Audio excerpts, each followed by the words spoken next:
This lab is all about virtualization.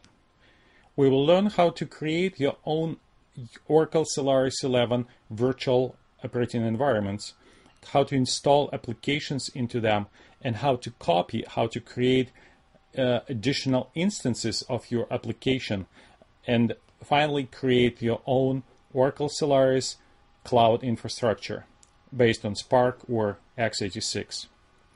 In this video, I will skip the network part of this lab, but I highly encourage you to go through this network manual for this lab and get familiar with new Solaris networking commands. Okay, let's start with creating our first zone. Before doing that, we will create a separate ZFS file system specifically to store our zones. We will mount it at /zones, and obviously it will be called zones.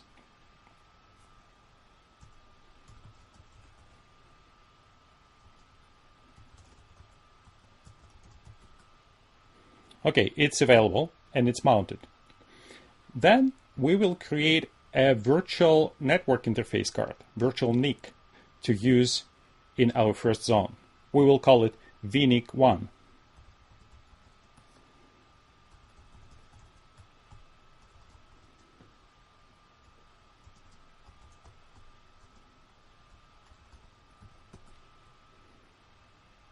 Okay, and now it's time to configure our zone.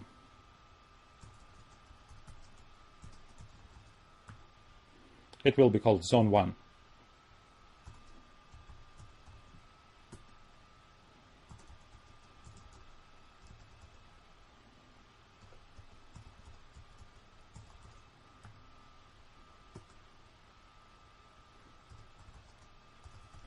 We will add our networking interface.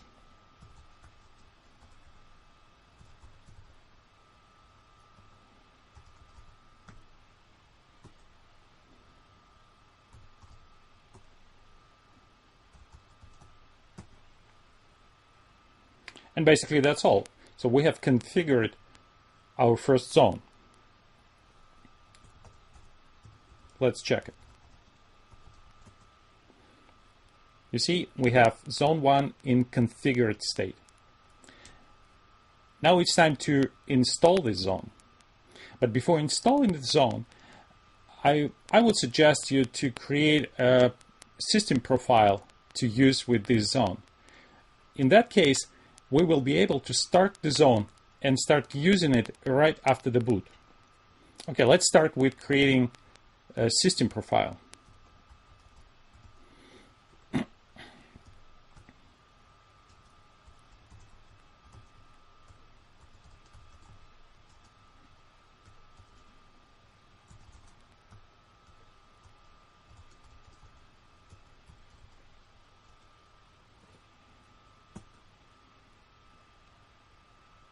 You will see this usual system configuration tool screen, and basically you have to repeat all the steps you went through when you configured your global zone.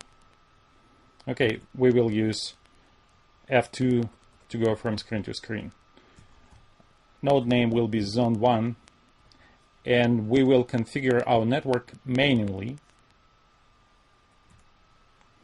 And we will use VNIC1 as our networking interface. And let's use the IP address which belongs to VirtualBox range of IP addresses. And our default router will be 10.0.2.2.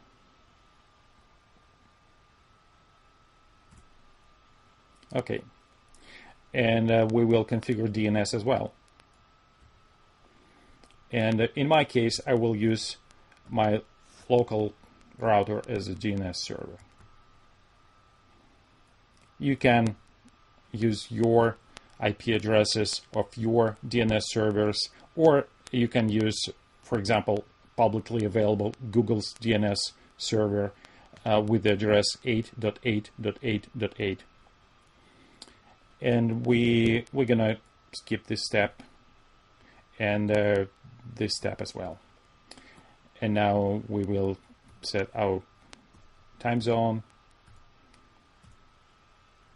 and the time. And again, a root password, I will be using the same Solaris 1 root password.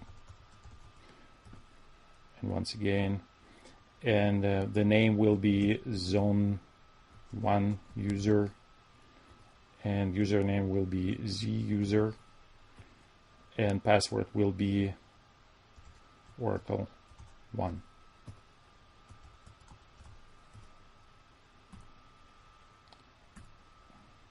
And F2 and F2, and again F2 to apply. And okay, we have created this system profile for our zone.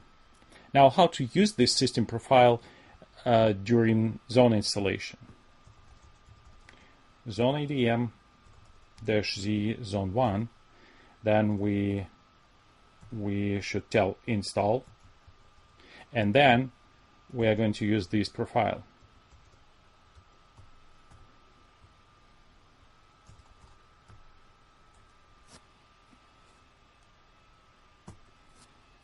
Make sure you use the full path name for this profile file.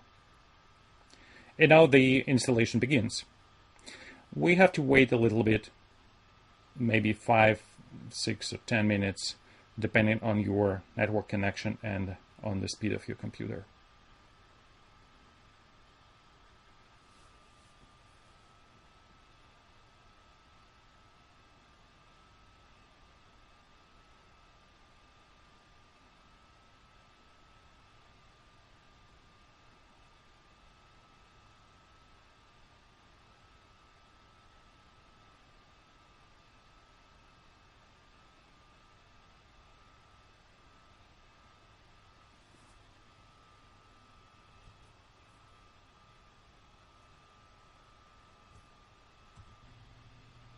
Okay, now your first zone is installed.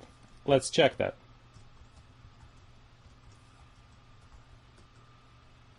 You see, it's in installed status. Now it's time to boot it.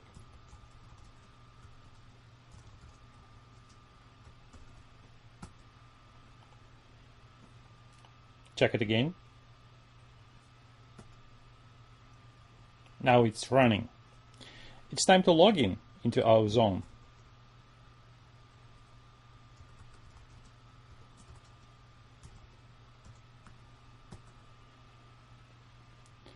At the first boot, it initializes all the services in the Solaris instance.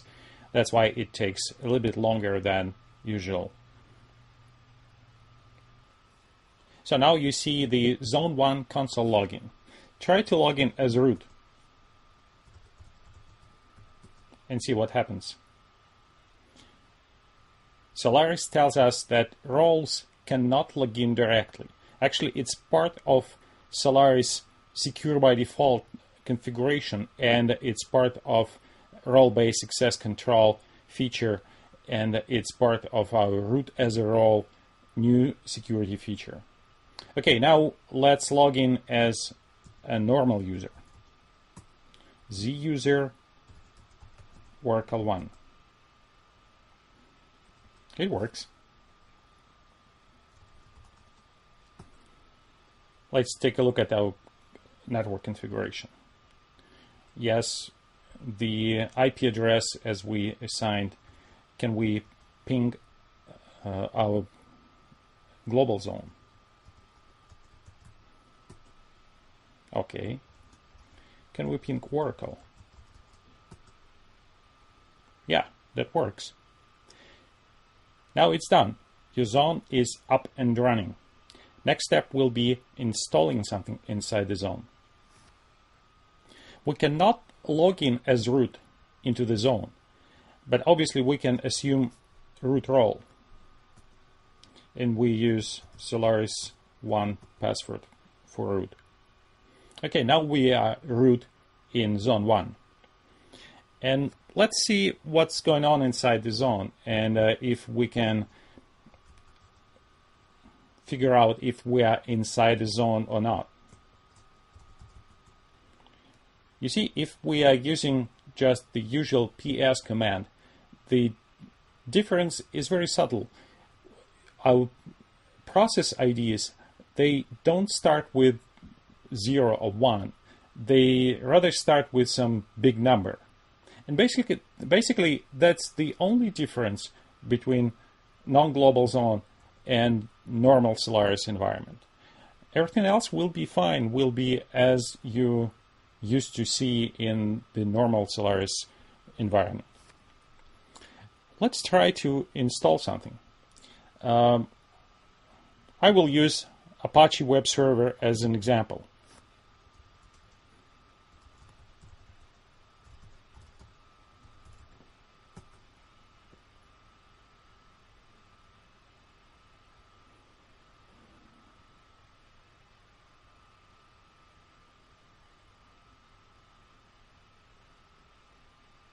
Okay, Apache is installed. Now let's enable it.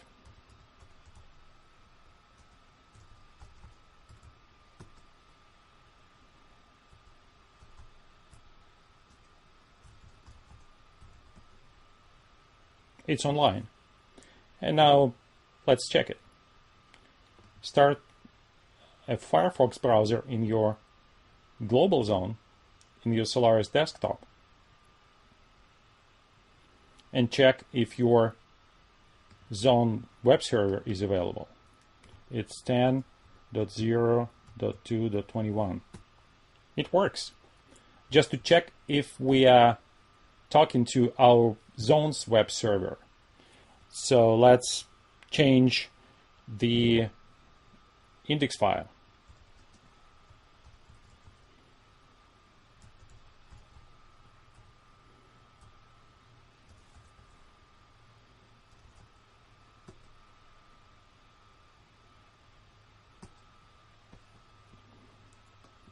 Let's insert here it's zone 1 and it works.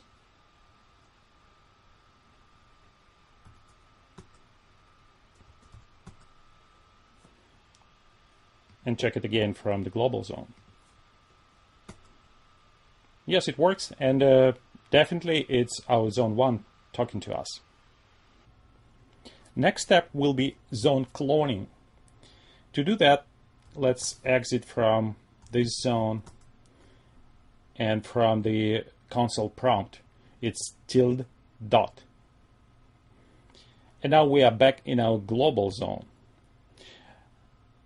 Let's start with creating another VNIC for our second zone. It will be called VNIC 2. And let's configure our zone 2.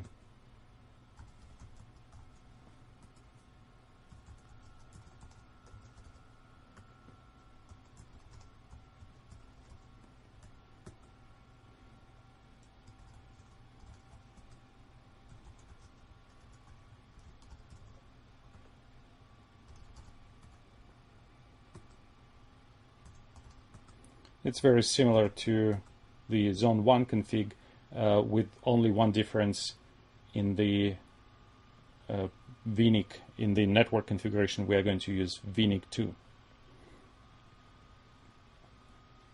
And now to clone our zone, we have first to stop it, to shut it down.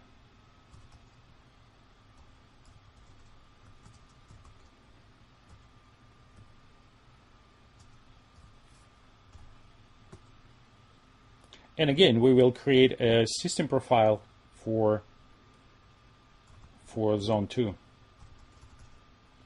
We will repeat these steps we used with zone 1, just with some small differences. It will be called zone 2, and we are going to use VNIC 2, and we are going to use IP address like 10.0.2.22.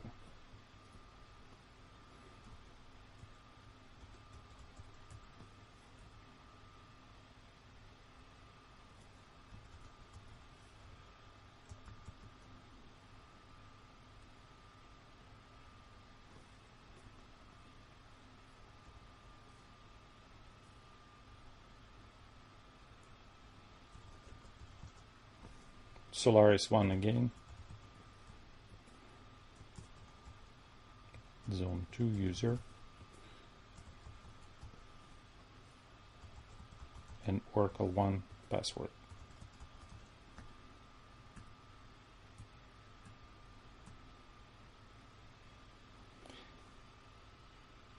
And now it's time to clone our Zone 1.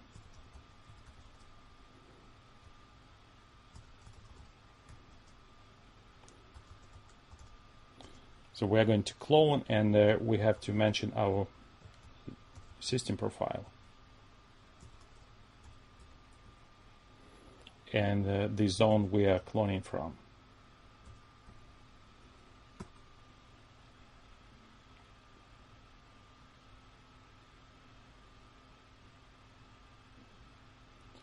That was much faster than initial installation, wasn't it? And now let's boot it. And let's check if it's running. Yes, Zone 1 is not running. It is in installed state, and Zone 2 is running. It takes a while for the Zone 2 to completely start all the networking services, so you have to wait maybe a minute or two until you will see the Zone 2's IP addresses. So let's log in and check if our networking is up and running. Yes, it's up and running, and its physical interface is VNIC2, and its IP address is 10.0.2.22. Let's check if our Apache server is up and running.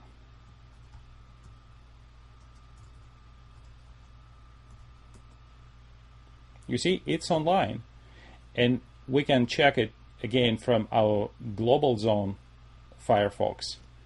Let's change the IP address from 21 to 22. And we see the same message because we copied it from Zone 1. Let's change it to Zone 2 just to make sure that we are talking to Zone 2.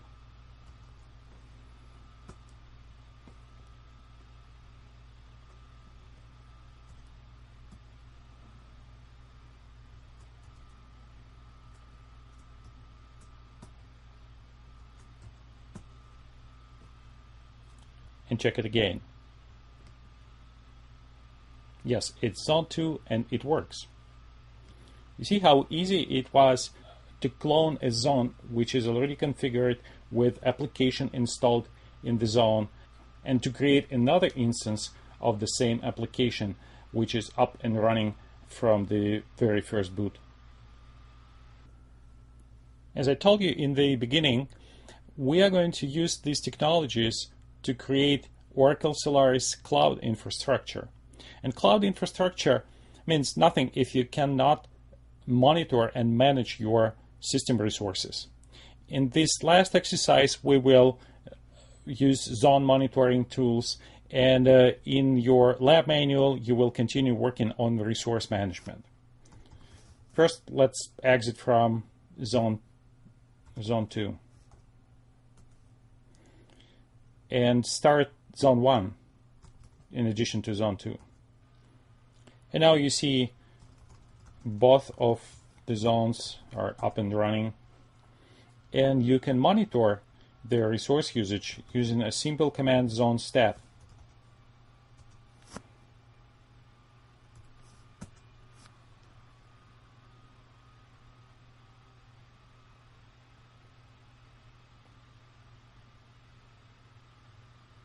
You see, we can monitor CPU usage, we can monitor physical memory usage, virtual memory usage, and even network bandwidth usage. What is good about this zone stat command that you can produce also summary for example, longer period of time, and you can produce machine parsable output, and you can create your own monitoring programs, or you can use Oracle Enterprise Manager Ops Center. This is all for this video, but I encourage you to continue working on the manual and explore resource management for zones as well. Thank you and good luck.